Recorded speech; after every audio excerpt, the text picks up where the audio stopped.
नमस्कार। ये महाभारत कथा पूरी तरह से वेद व्यास महाभारत के ऊपर आधारित है। यदि आप इसका निरंतर श्रवण करते रहना चाहते हैं तो इस चैनल को सब्सक्राइब जरूर कर लीजिएगा और आगे आने वाले सभी पॉडकास्ट के नोटिफिकेशन के लिए बेल आइकन भी जरूर से प्रेस कर दीजिएगा। अब हम सुनेंगे लोमस मुनि के द्वारा पांडवों को इंद्र का संदेश मिलना, व्यास आदि का आगमन तथा पांडवों की तीर्थ यात्रा का प्रारंभ। वैशंपायन जी कहते हैं, जन्मेजय, युधिष्ठिर आदि सभी पांडव, ब्राह्मण, सेवक सबके सब लोमस मुनि की आवभगत में जुट गए। सेवा सत्कार हो जाने के पश्चात युधिष्ठिर ने पूछा कि भगवान, किस उद्देश्य से आपका शुभागमन हुआ है। लोमस मुनि ने प्रसन्नता के साथ प्रियवाणी से कहा, पांडुनंदन, मैं स्वच्छंद रूप से स्वेच्छानुसार सब लोकों में घूमता रहता हूँ। एक बार मैं इंद्रलोक में जा पहुंचा। वहां मैंने देखा कि देव सभा में देवराज इंद्र के आधे सिंहासन पर तुम्हारे भाई अर्जुन बैठे हुए हैं। मुझे बड़ा आश्चर्य हुआ। देवराज इंद्र ने अर्जुन की ओर देखकर मुझसे कहा कि देवर्षि, तुम पांडवों के पास जाओ और उन्हें अर्जुन का कुशल मंगल सुनाओ। इसी से मैं तुम लोगों के पास आया हूँ।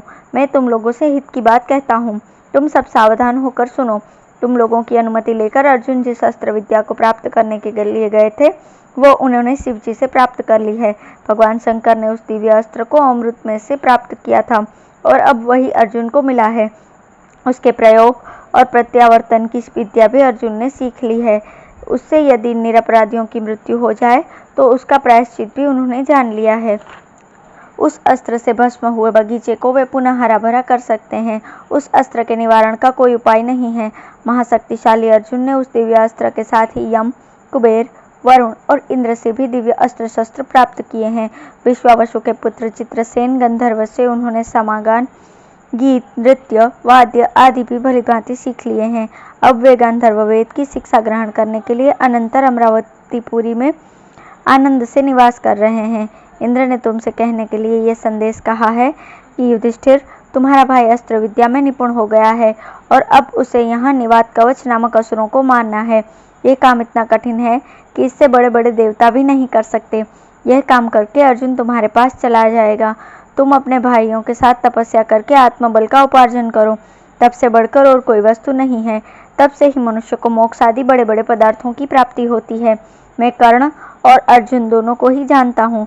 मैं जानता हूँ कि तुम्हारे मन में कर्ण की धाक बैठ गई है, परंतु मैं ये बात स्पष्ट कह देता हूँ कि कर्ण अर्जुन के 16वें हिस्से के भी बराबर नहीं है।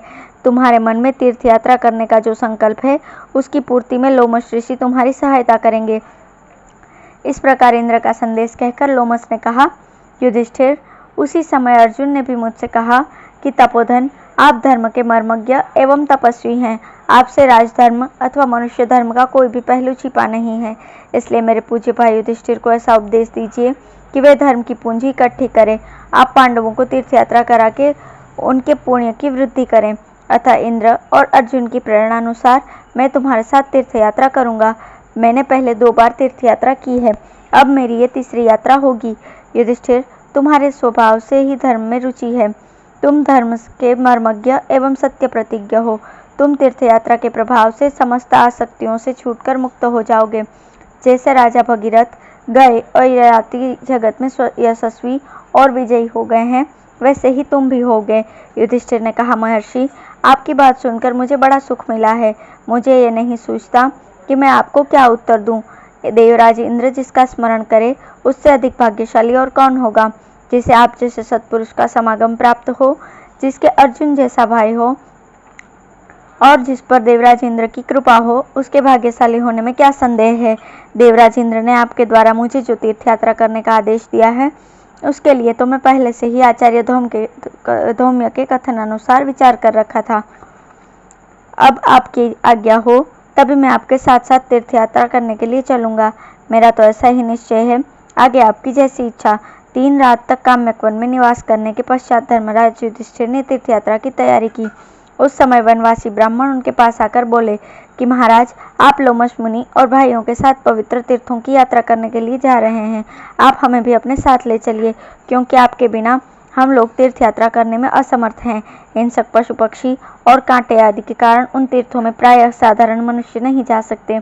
आपके सूरवीर भाइयों के संरक्षण में रहकर हम लोग भी अनायास ही तीर्थ यात्रा कर लेंगे। आपका ब्राह्मणों पर स्वाभाविक ही प्रेम है, इसलिए हम आपके साथ प्रभास आदि तीर्थ, महेंद्र आदि पर्वत, गंगा आदि नदी एवं अक्षयवट आदि वृक्षों के दर्शन करके कृतार्थ होंगे। जब वनवासी ब्राह्मणों ने इस प्रकार सत्कार पूर्वक धर्मराज युधिष्ठिर से प्रार्थना की, तब वे आनंद के आंसुओं से नहा गए और बोले कि बहुत अच्छा, आप लोग भी चलिए। जब धर्मराज ने इस प्रकार लोमस मुनि एवं आचार्य धौम्य की सम्मति के अनुसार भाइयों और द्रौपदी के साथ तीर्थ यात्रा करने का विचार किया, उसी समय भगवान वेदव्यास, देवर्षि नारद एवं पर्वत मुनि पांडवों की स्तुति लेने के लिए काम्यक वन में आए। युधिष्ठिर ने सबकी शास्त्रोक्त विधि से पूजा की। उन्होंने कहा, शारीरिक शुद्धि और मानसिक शुद्धि दोनों की ही आवश्यकता है।